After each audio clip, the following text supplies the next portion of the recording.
A triumphant night in Iowa for Donald Trump. What does it mean going forward in this Republican nomination race? What will DeSantis do? Does Nikki Haley really believe it when she says this is a two-person race? I mean, she finished in third. Maybe she means Trump and DeSantis. And Vivek endorses Trump last night. We got that. We got media meltdowns. And we've got breaking news, a huge development in the Republican nomination race. All that coming up right now.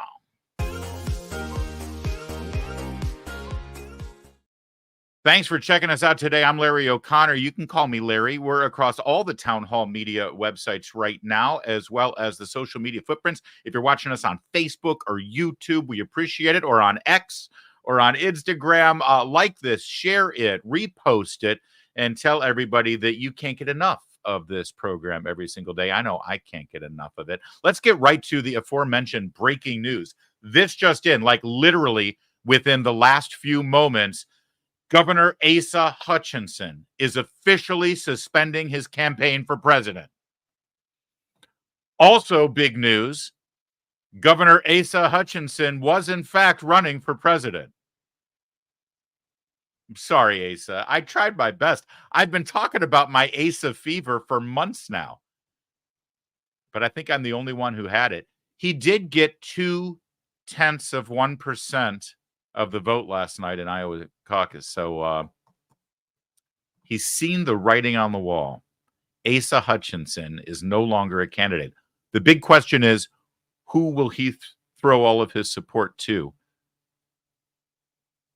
Yet undecided. Who will get the Asa endorsement? Who will get all of those Asa votes? We'll see. Meanwhile, it was a huge, and I mean huge night for Donald Trump.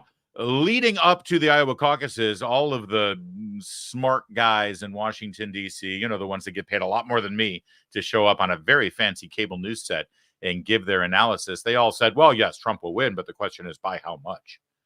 And they were already sort of rewriting the narrative about, well, the real story out of Iowa is who comes in second. Really? That's the real story in an election, is who came in second? And by the way, they were setting the storyline up to be all about Nikki Haley. That's the reason they were saying that. The big news is going to be who comes in second, because they thought Nikki Haley would come in second. And she didn't. Now, we'll get to that in a minute. But there is no denying the fact that it was a giant victory for Donald Trump at every level. He won every county. He won every demographic except one, and we'll get to that too. He dominated with evangelicals. He dominated with college-educated voters, which we all heard for weeks now that Nikki Haley gets the educated Republican vote, implying that Trump voters were uneducated. Well, no, actually, Trump beat Nikki Haley with college-educated voters too. By every stretch of the imagination, Donald Trump emerged as a historic victor last night with 51% of the vote. This is the first time in modern history that a candidate not running as an incumbent got more than 50% in the Iowa caucuses. You take every voter who didn't vote for Trump, you put him into one bucket, coalescing around one candidate, which they didn't. But if they had, Trump still would have won. It was giant. And his victory speech was well-deserved. Take a listen to the tone he struck last night. It's very informative here, because he talks about unity, and not about unity in the Republican Party, although that is important and it's implied. No, he talks about unity in our nation. Well, I want to thank everybody. This has been some period of time, and most importantly, we want to thank the great people of Iowa. Thank you. We love you all. What a turnout, what a crowd. And I really think this is time now for everybody, our country, to come together. We want to come together, whether it's Republican or Democrat or liberal or conservative. It would be so nice if we could come together and straighten out the world and straighten out the problems and straighten out all of the death and destruction that we're witnessing. That's practically never been like this. It's just so important. And I want to make that a very big part of our message. We're going to come together. It's going to happen soon, too. It's going to happen soon. We're going to come together, and it's going to happen soon. We have to do this because of the terrible situation our country is in. I want to contrast that to Joe Biden last night. Now, there wasn't an Iowa caucus for Democrats, none to speak of, because the Democratic Party apparently these days doesn't really believe in democracy. They have strong-armed various states to tell them that they can't even have a caucus or primary, even in the case of New Hampshire, where it's actually state law that they must have a primary before every other state has a primary. No, the Democrats said, you do that and you won't even be able to use those delegates at the convention, because the Democratic Party wants this to be a coronation. They don't want a debate. They don't want any other voices. It's why Robert F. Kennedy Jr. actually dropped out of the Democrat race, and he's running as an independent, because the Democrats just want you to accept one choice and one choice only, Joe Biden. They don't want him challenged in any way whatsoever. So where's the unity on their side? Well, Joe Biden, who didn't have to run yesterday, he took to social media and he posted this message. Looks like Donald Trump just won Iowa. He's the clear frontrunner on the other side at this point. Let me just pause there for a minute. This is the president of the United States, and he won't even say the Republican Party. He won't say my political opponents. He calls us the other side. Kind of divisive language for Mr. Unity over there in the White House. He then went on to say, here's the thing. This election was always going to be you and me versus extreme MAGA Republicans. It was true yesterday, and it'll be true tomorrow. And then he asks for a donation. Contrast that with Donald Trump at his moment of victory last night, calling for the nation to unite. This wasn't Joe Biden, president of the United States, asking for the nation to unite. This was Joe Biden asking for donations and saying that his political opponents are the other side and extremists. According to Real Clear Politics, the latest national polls show that Joe Biden is losing to Donald Trump by 2.5 percentage points, meaning that a majority of American voters right now, if they had to choose, would choose to elect Donald Trump. And your president, the president of the United States, calls all of them extremists. Quite a contrast, isn't it? Meanwhile, Donald Trump reached out to his biggest political opponents in this primary race, Nikki Haley and Ron DeSantis. Now, Ron DeSantis finished 30 points behind former President Trump. Nikki Haley, another 3 points behind Ron DeSantis. They were a very distant second and third. And for his part, Donald Trump sort of reached out an olive branch. I want to thank some of the great people. We have so many senators. If I go through every name, we'll be here all night, and everybody's going to get angry at me. But the senators, the congressmen from Washington, they came down from all different states. I want to thank you very much. I want to congratulate Ron and Nikki for having a good time together. We're all having a good time together. And I do love that. I want to thank Ron and Nikki for having a good time together. Well, they were having a good time, weren't they? Because he didn't really participate much in the debates, and it turned out that Ron and Nikki ended up sort of at the end there beating each other up quite a bit. But again, this is Donald Trump doing in his own way his part in trying to unite the party and ultimately uniting all American voters for the task ahead.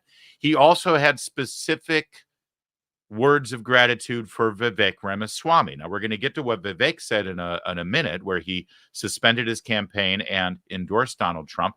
And because of that, well, Donald Trump had a specific call out for Vivek. I also want to congratulate Vivek because he did a hell of a job. He came from zero, and he's got a big percent, probably 8%, almost 8%, and that's an amazing job. They all did. They're all very smart people, They all did a great job. They're all very smart. They're all very capable. Now, again, yesterday's program, we led and talked for 20 minutes about how Donald Trump was basically throwing Vivek Ramaswamy under the bus, right? Saying, he's not who he pretends to be. He's very cute, very sneaky. right? But if you vote for him, you're voting against us, right? But this is, and then today, after he wins, he reaches out and he says, they're all very smart. They're all very capable. Congratulations. Great job. This is what he does. And by the way, it's politics. This is what they all do. He just does it a little differently because he's not a born politician. I remember 2008 when Hillary Clinton and Barack Obama were at each other's throats. They were ready to kill each other. The whole question as to whether whether Barack Obama was born in the United States or was born in Kenya, you know, the birther thing, that all started from the Hillary Clinton campaign, folks. I'm sorry if you're not old enough to remember that, and I'm even sorrier that I am old enough to remember that. But somehow they figured it out after the primary and caucus process. They coalesced around the winner, and the next thing you know, Hillary Clinton is the Secretary of State and such a huge supporter of Barack Obama, who apparently, after she became Secretary of State, was no longer born in Kenya. He was 100% born in Hawaii. Sure, that's how it works, you see? You can go all the way back to Ronald Reagan and George Bush back in 1980, where they were certainly at each other's throats. True, they hated each other during the primary process. Reagan won. Reagan wanted to unite the Republican Party, and so he brought Bush and the Bushies onto the ticket, and they won. They won in a landslide. 4 years later, they won 49 out of 50 states.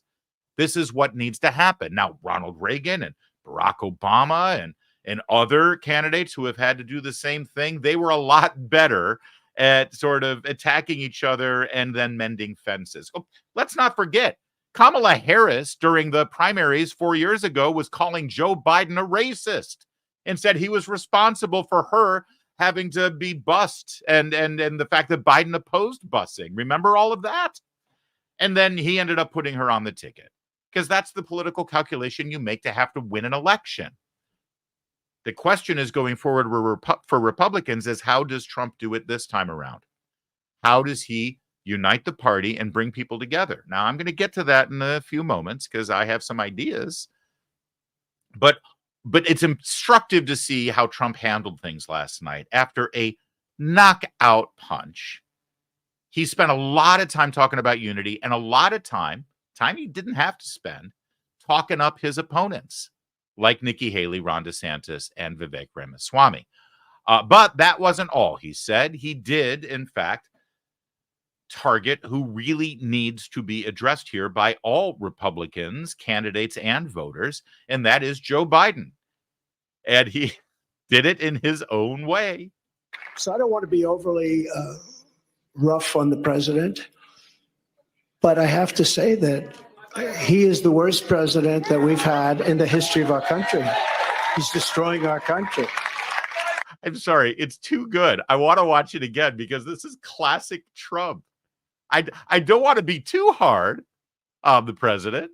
So I don't want to be overly rough on the president, but I have to say that he is the worst president that we've had in the history of our country.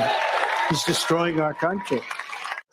I mean, I want to see what it looks like when Trump decides he is going to be overly rough on the president. It's going to happen, by the way.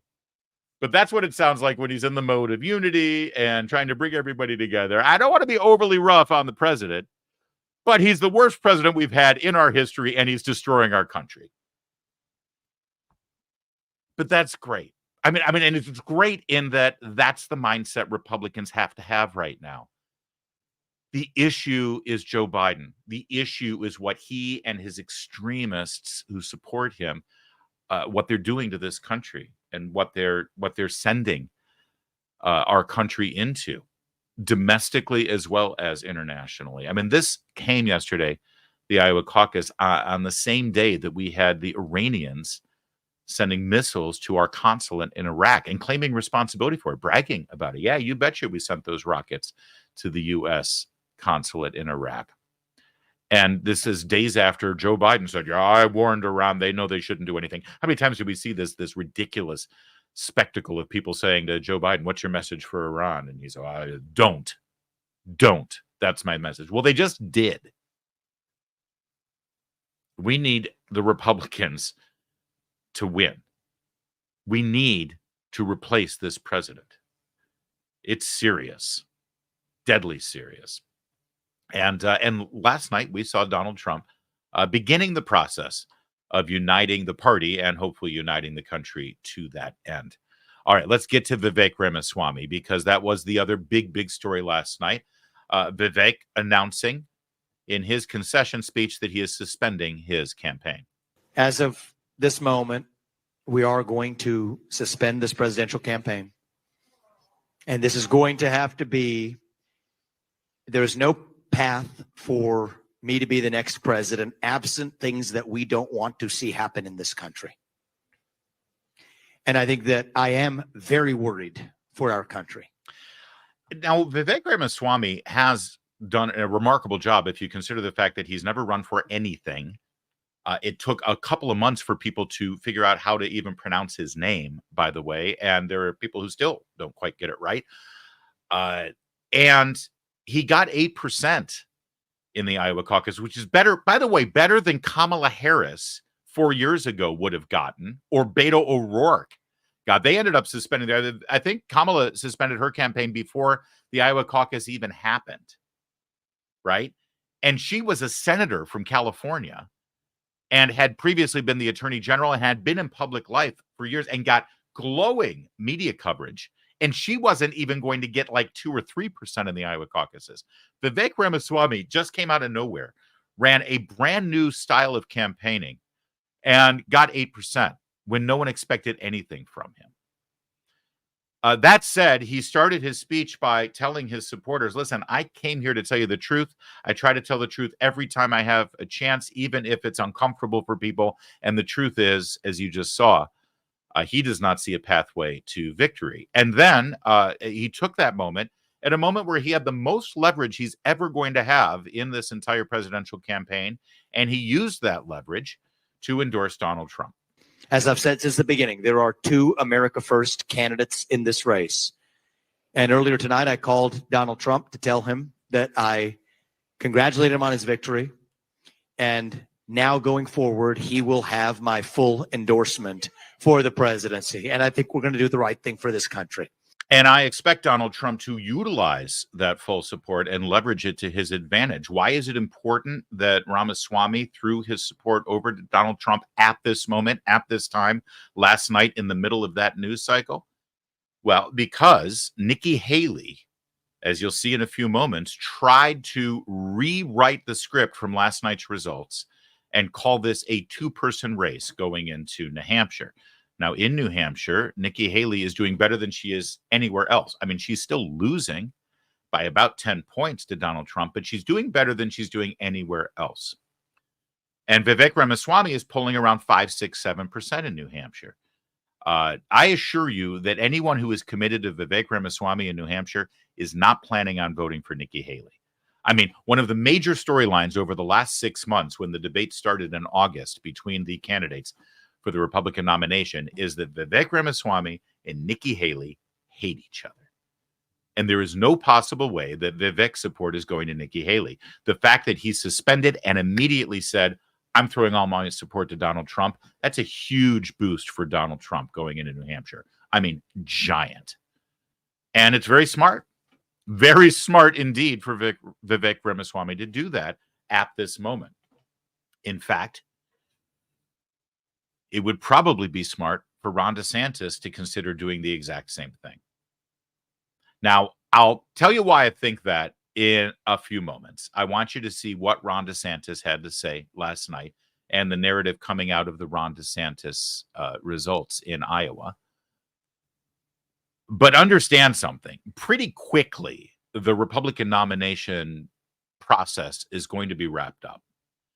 And candidates who are underperforming right now or who don't see a path to victory, they've got one job, and that is how do I best leverage all of the money that I've spent and all of the popularity that I still have to help our country and, frankly, to help my own future political ambitions.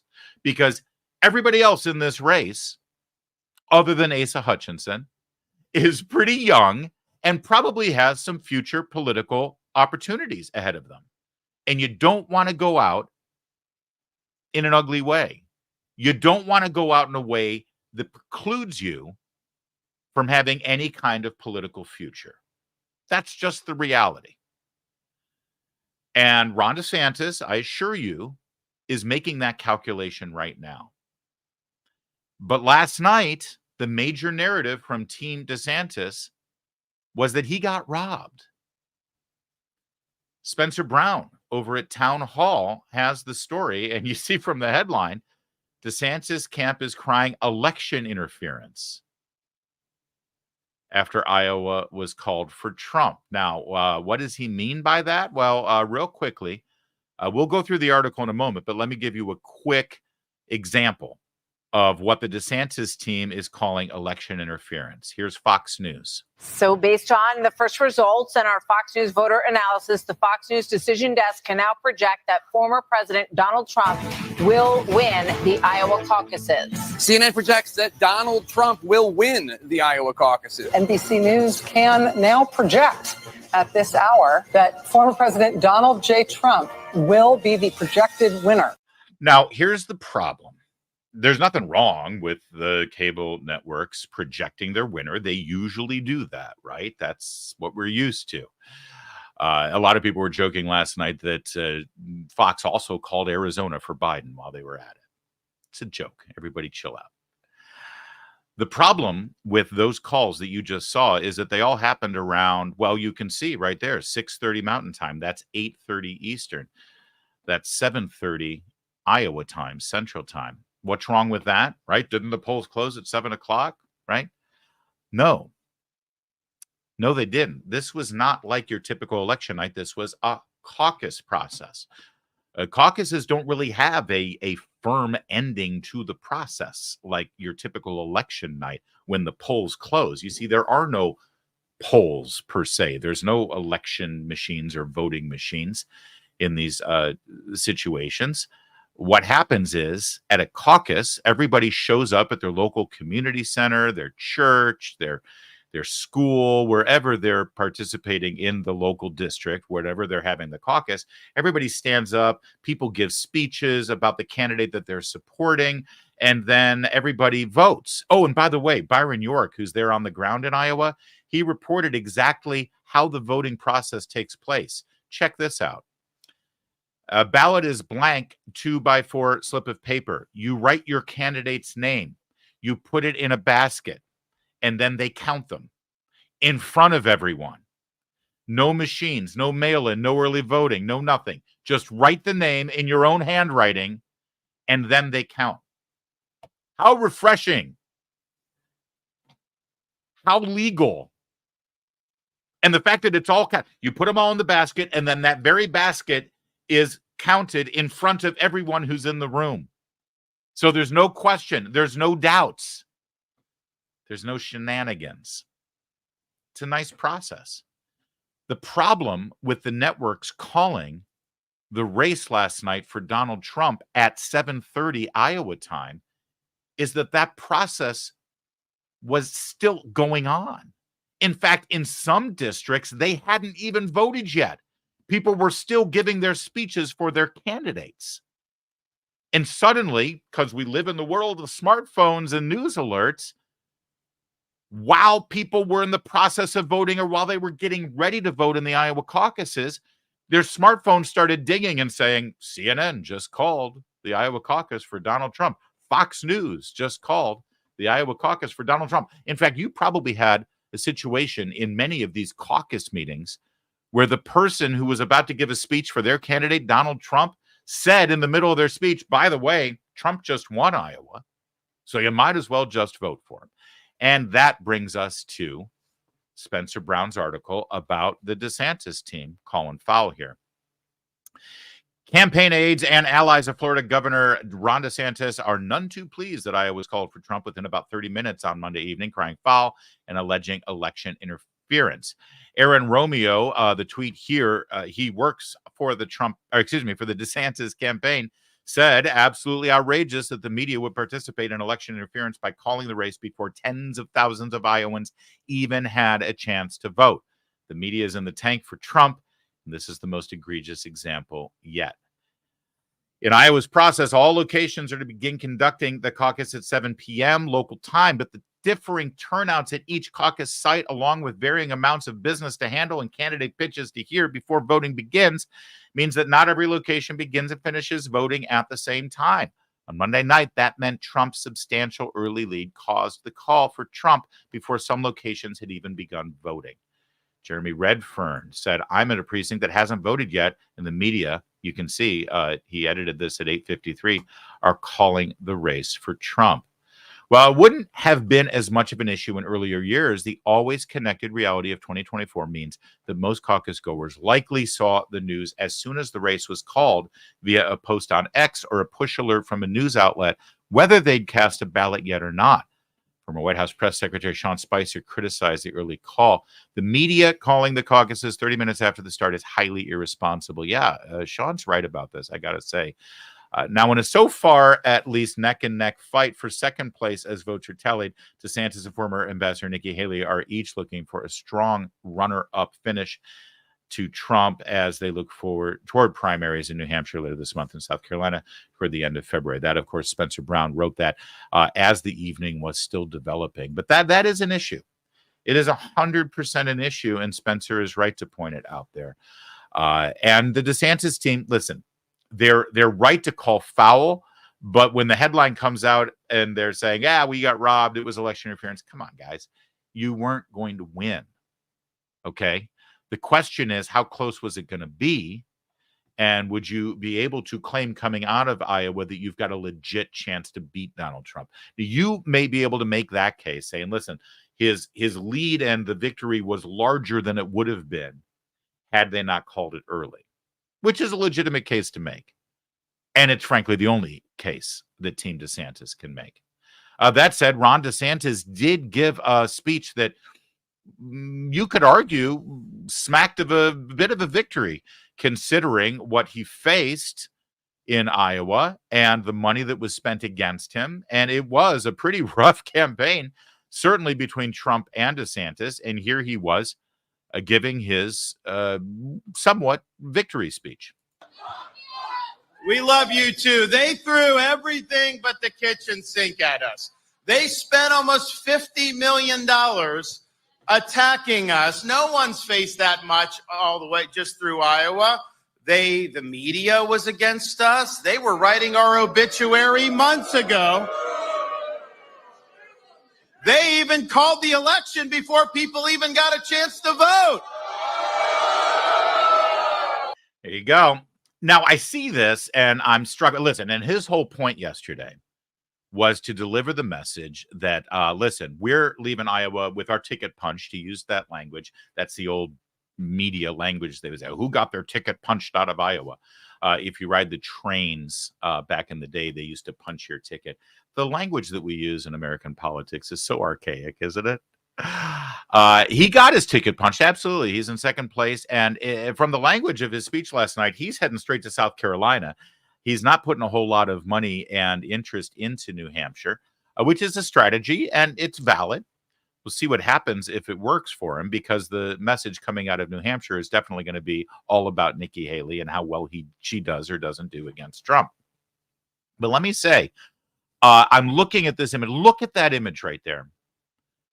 Look at Ron DeSantis standing in front of a beautiful backdrop of the American flag with this podium and the text freedom number there for donations and all that stuff. And it strikes me when I look at it that Ron DeSantis had so much money and so much potential and so much obvious positive goodwill coming out of his job as governor of Florida, and certainly absolutely demolishing his opponents in Florida for re-election in 2022.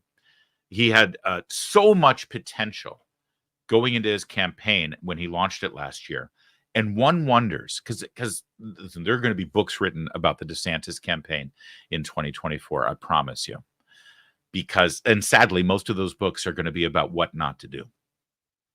And I think for a moment, and I wonder, imagine if Ron DeSantis had announced his campaign in this fashion, traditionally, with a great stage and great lighting and a great backdrop.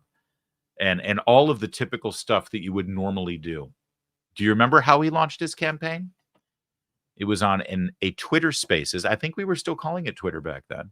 A Twitter Spaces with Elon Musk and and I forget who it was with him, but it was like a businessman, right? Kevin, do you remember who it was that joined them on that Twitter Spaces? It was audio only. There was no video. And the site Sachs crashed. was his last name? Wasn't it Sachs? Sachs. Yeah, I can't remember his first name. But see, this is the problem. This was the problem. We can't even remember who the third voice was. We couldn't even see it because it was audio only.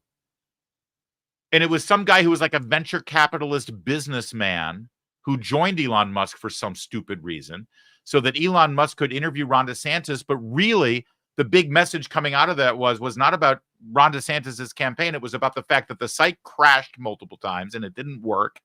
And that Elon Musk did most of the talking because it was about Twitter and about Elon Musk and not about Ron DeSantis. And even more importantly, not about us, the voters.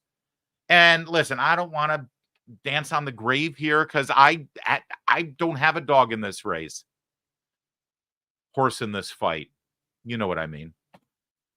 I'm commenting on this and observing as a Republican voter and as a person in the media, and one wonders if he had done more of a traditional launch, if the narrative would have been different. But, Ron DeSantis was advised by people about how to utilize new media and leverage new media and use Twitter, then X, as part of the playing field here for this campaign. And I don't think it worked. In fact, I know for a fact it didn't work. And sadly, much of the vitriol and ugliness and infighting and backbiting and really ugly campaigning between Ron DeSantis and Donald Trump didn't actually happen between Ron DeSantis and Donald Trump. It happened between people that worked for them in social media going real vicious against each other. And it got so vicious that I don't know if these two can figure it out. I don't know if we can get to a point where Ron DeSantis endorses Donald Trump and it actually means something and helps the ticket, helps the party, and helps the country. But I got to tell you something. A Trump-DeSantis ticket would be unstoppable. Absolutely 100% unstoppable and unbeatable in November. But sadly, right now, a Trump-DeSantis ticket is unthinkable because it got so ugly, because it got so nasty, because the wrong people were advising both of these candidates about how to go about their political attacks on social media. But as I just said about Vivek Ramaswamy, utilizing his political leverage at its height, at its pinnacle, to support Donald Trump, that's where this guy is right now. Ron DeSantis will never have as much political clout and leverage as he has at this very moment. And coming in second place, defeating Nikki Haley, which really is the headline coming out of last night, other than Trump's win and Trump getting over 50%. It's not that Ron DeSantis came in second. It's that Nikki Haley didn't. Because everything we've been hearing in the media for the last 2 weeks is, watch out, Nikki Haley's going to shock the world in Iowa. And it didn't happen. The headline is, Ron DeSantis defeated Nikki Haley. And guess who needs that more than anything else right now? Donald Trump. Donald Trump needs Ron DeSantis' support, needs Ron DeSantis' endorsement, and needs Ron DeSantis' voters going into New Hampshire. And here's the really weird thing. Set aside Trump and DeSantis themselves for a minute. And set aside all of the campaign advisors and people who are paid to be on social media to insult each other on behalf of DeSantis and Trump. I want to talk for a quick second about Trump voters and DeSantis voters. Remember us? Remember the voters? The reality is the vast majority of Trump voters like Ron DeSantis. They don't have a beef with him. The vast majority of DeSantis voters like Trump. They just this time liked DeSantis better. whether it's because of the age thing or the criminal trials or January 6th, or maybe they just think that DeSantis was more effective as a governor. They liked Trump 4 years ago. They liked Trump 8 years ago. And this time around, they wanted to give DeSantis a chance. They don't hate Trump, and Trump voters don't hate DeSantis. That's why this is the ticket that would actually unite the party, way more than a Trump-Haley ticket would, which is what they're talking about for some stupid reason. If Ron DeSantis could figure out a way at this moment, like within the next 48 hours, to utilize that leverage he has and throw it to Donald Trump, that could basically end this entire process before it really gets started. And then all the tens and tens and tens of even hundreds of millions of dollars that has been raised and spent on this Republican nomination process can then be coalesced and utilized to defeat Joe Biden and the destructive policies that he's implemented on this country. That would actually be incredible. I just don't think it's possible, sadly. If only it was possible. Meanwhile, if you listen to Nikki Haley, you think that Ron DeSantis doesn't even exist. And this is now a two-person race. I want you to take a look at the results here real fast, once again, because it ain't even close. Donald Trump with 51%. This is our town hall calculations there from Decision Desk HQ, which we have a partnership with for our election results. Donald Trump, 51%. Ron DeSantis, 21%. Nikki Haley, 19%. By the way, Vivek support now goes to Donald Trump. I don't think people who were all in for Vivek are going to vote for DeSantis or Haley. They're going to vote for Trump. So really, it's even more. It's 58%, 59% for Donald Trump. You look at those results, and there's a lot of narratives, a lot of stories you can take from it. The one story you can't take from what you're seeing right there, the one story that is impossible to glean from those numbers, is the one Nikki Haley was trying to sell last night. I can safely say tonight, Iowa made this Republican primary a two-person race.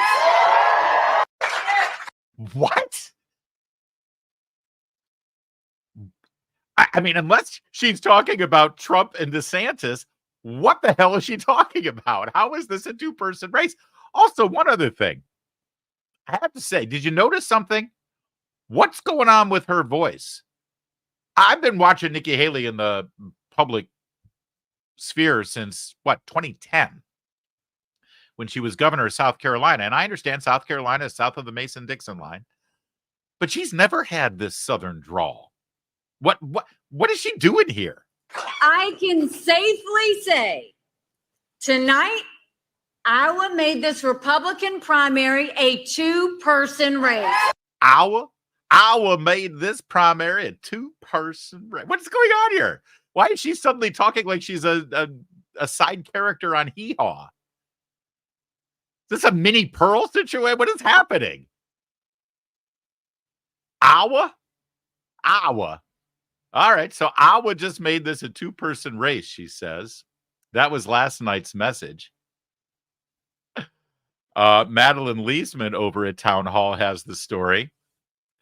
DeSantis finished second, Nikki Haley third. And Nikki Haley says it's a two-person race. I showed you the number. By the way, look at that. I mean, it's not even close.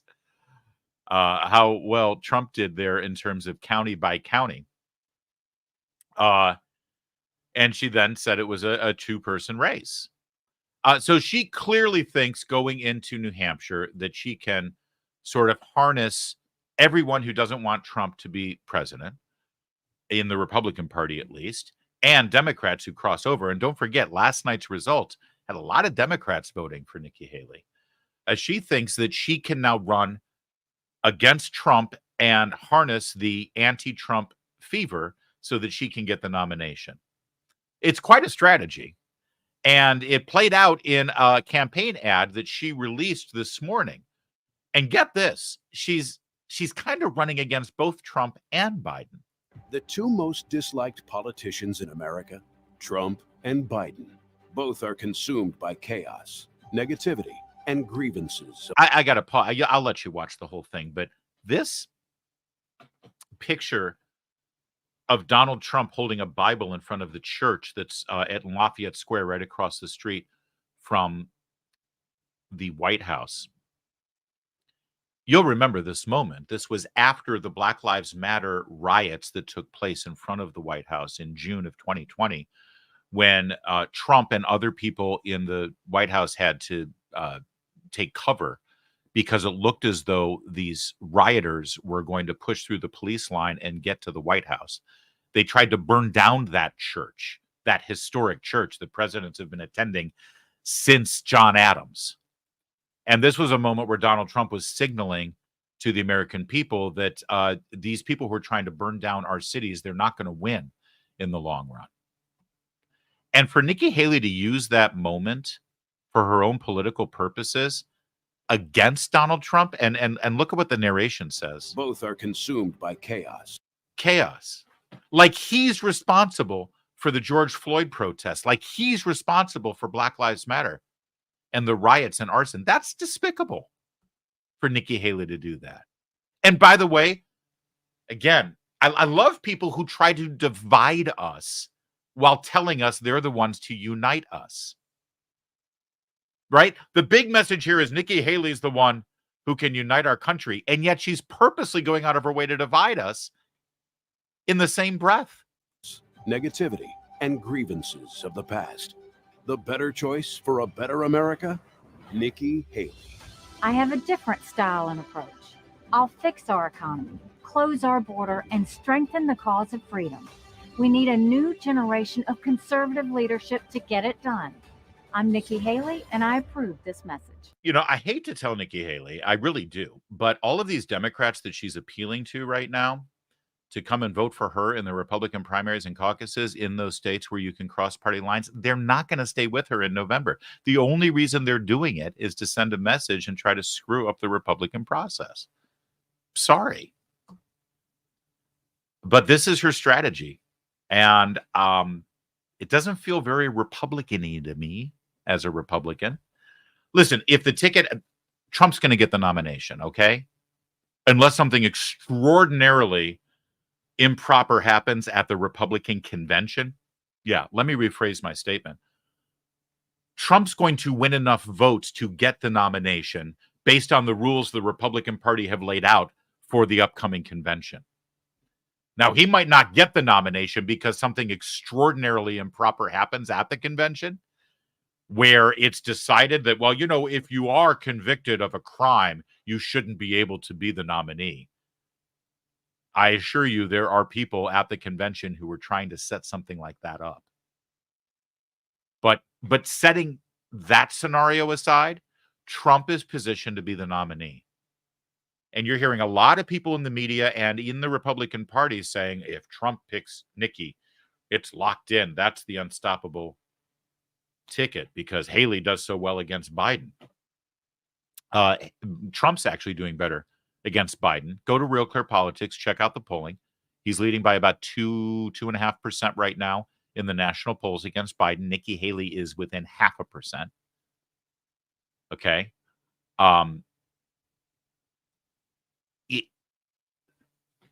If that ends up being the ticket, of course I'll vote for it. I'm a Republican. We vote for the Republican ticket. That's what Republicans are supposed to do. Do you hear that, Never Trumpers? That's what Republicans are supposed to do. But as I said before, the Trump-Haley thing, I don't see that being the winning ticket. And I certainly don't see it working to Donald Trump's favor. Because the fact of the matter is, Nikki Haley doesn't really align herself very well with Donald Trump's policies. So if she is on the ticket, now you've already set up a faction, an ugly faction within the White House. And I don't know if you remember the Trump presidency, there were a lot of ugly factions. You had your Pence people, you had your Reince Priebus people, you had your Steve Bannon people, you had your Jared Kushner people. and they were all operating against each other. And I know people, oh, well, that's how CEOs function. They like having disparate opinions. It doesn't work that way in a White House. It was chaotic. It was bad. It didn't function properly. We don't need factions anymore. We need a functioning White House. And the fact of the matter is, Trump and DeSantis, despite the rhetoric and ugliness, are way better politically aligned to function together than anyone else that would be effective on the ticket. All right, let's finish up with some conversation about the media, because boy, oh boy, did they lose their minds last night. Matt Vespa has the write-up over at Town Hall, and he says it perfectly. The MSNBC host completely imploded. Trump's win caused the panel on MSNBC to implode, especially Rachel Maddow, who took an academic approach to how this win symbolizes the United States' push towards authoritarianism. That's right. And he's not even overstating the case. The big picture takeaway from that, and I don't mean to be, again, too dark, as you said, on this, but it is not, if we are worried about the rise of authoritarianism in this country, we are worried about potential rise of fascism in this country. If we're worried about our democracy falling to an authoritarian and potentially fascist form of government, the leader who is trying to do that is part of that equation. But people wanting that is a much bigger part of that equation. Right. And the American electorate is made up of two major parties. One of those parties has been flirting with extremism on the ultra-right for a very long time. They've brought them in a way that they haven't been central to Republican electoral politics ever before. And I know because I've been studying this. But once you have radicalized one major party so that those are the preferences of the people who adhere to your party, the leader's interchangeable. And yes, Trumpism is sometimes what we call it. MAGA movement is probably a better way to do it. But there is an authoritarian movement inside Republican politics that isn't being bamboozled by Trump. They are pushing Trump to get more and more extreme, because the more extreme things he says, the more they adhere to him. And that is coming from a very large proportion of the American right that adheres to the Republican Party. And that's why this is a Republican Party problem more than it is the problem of one man and his leadership. I might surprise you right now, but I actually want to applaud Rachel Maddow for a moment, because she is the only one who is actually saying it. Saying what I've been telling you for weeks now, what they really mean when they warn against Donald Trump. See, Joe and Mika, they play cutesy with this stuff. And George Stephanopoulos and Jonathan Karl and Jake Tapper, they play cutesy. Trump is a threat to our country. Trump will destroy our Constitution if he gets into the White House. Trump will end elections as we know it. Going right, this is all the stuff they've been saying. And what have I told you when we talk about it? When we play the video and show you what they're saying, what have I been telling you? You know what I've been telling you. They're not afraid of Trump. They're afraid of you. Because Trump only gets into the White House if you vote for him. Trump only regains the power of the executive branch of our government if you vote for him. They're not really afraid of Trump. They're afraid of you refusing to vote the way they want you to vote. I need to say that again. Because Rachel Maddow is the first one to actually say it. Because they're all wussies. They don't want to say it. The only way Trump gets into the White House, the only way Trump gets the powers of the executive branch of government is if you vote for him. They're not afraid of Trump. They're afraid of you voting in the way that they don't want you to vote. In fact, they demand you vote another way. They expect you to vote another way. It goes all the way back to 2016 when they knew you wouldn't do this. They knew you wouldn't vote for Trump, right? Go look at all the great videos of them. There's no way Trump will be president. There's no chance that he'll be president. He's not going to be president. And then what happened? Because that's just how pissed off you were. And you still are, by the way. And Rachel Maddow at least said it. At least Rachel Maddow said it. This isn't about Trump. It's about you. And by the way, the only way Trump wins is if there are more of you than there are of them.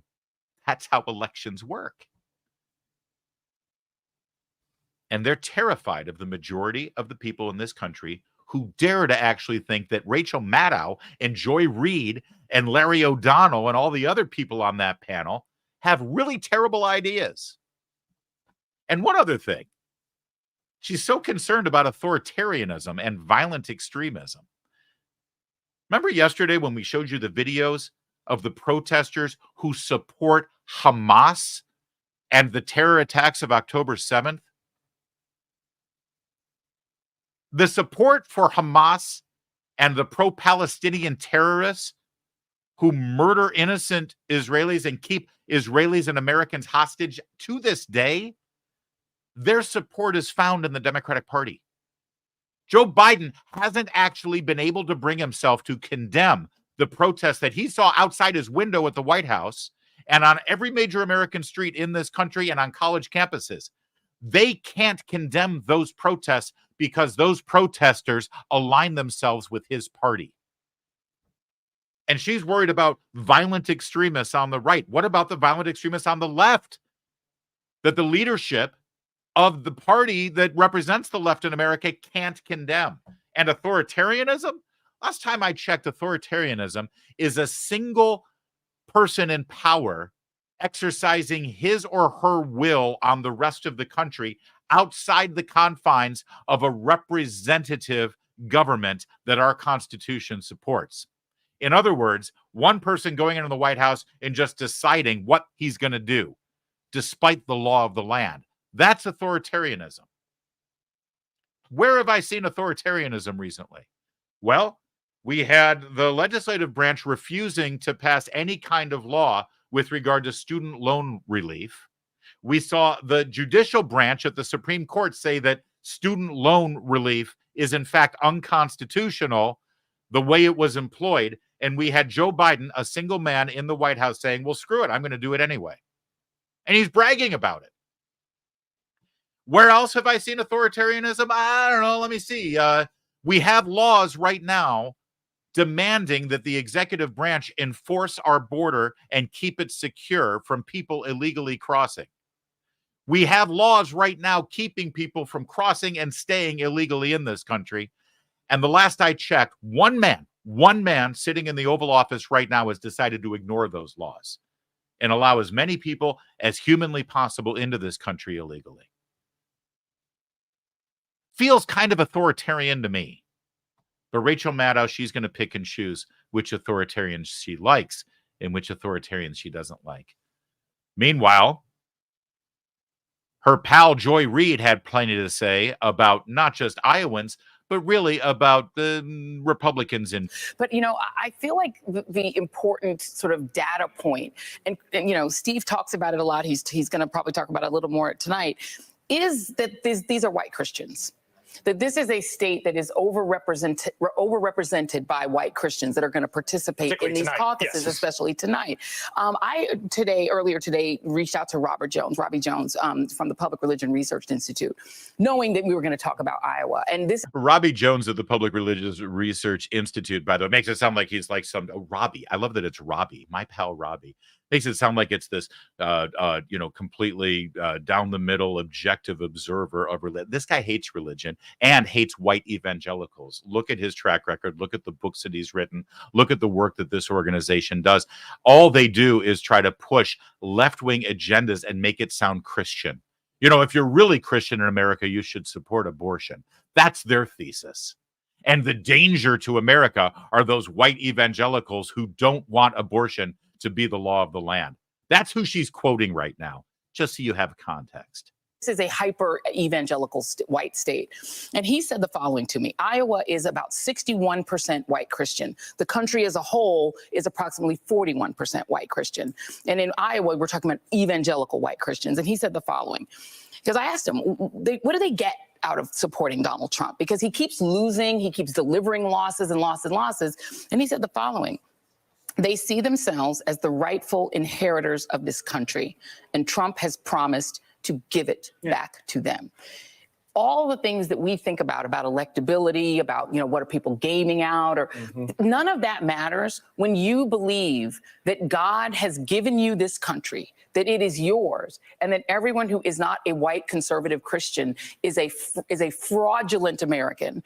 That's a hell of a stereotype NBC News is painting of Republican, conservative, Christian voters, especially people with white skin. Of course, she doesn't address the fact that in poll after poll after poll, Donald Trump is polling better with Black Americans in this country than any Republican ever has. And in fact, in the last election, more Republican men voted for Donald Trump than in the history, well, recent history of this country. She won't address that. And one other thing that she won't address, she says that Iowa is overrepresentative of white evangelical Christians. Guess what? South Carolina is in the Democratic primary is overrepresentative of Black Americans. The demographics of voters in the Democrat primary for South Carolina, because the vast majority of South Carolinians are actually Republicans. But when you go to the Democratic primary, it's something like 35% of the people voting in the Democratic Party for the primary in South Carolina are Black. And yet, right now, Black Americans account for between 10 and 12% of the American electorate. Would Joy Reid or any legitimate, respected political commentator of any political stripe be allowed to go on a cable news network and say, well, you know, South Carolina primary for the Democrats is overrepresentative of Black Americans? No, they would not be allowed to say that. Do you know why? Because that would be racist. And that's exactly what Joy Reid just did. Emma Jo Morris makes a fine observation. I always know how well Trump is doing by how suicidal the MSNBC panel is. And they were pretty suicidal last night. In fact, Joy Reid wasn't done with her slandering of white evangelical Christians. She also had something to say that I think you could interpret as being somehow supportive of Nikki Haley, but it wasn't. Not unless you're racist.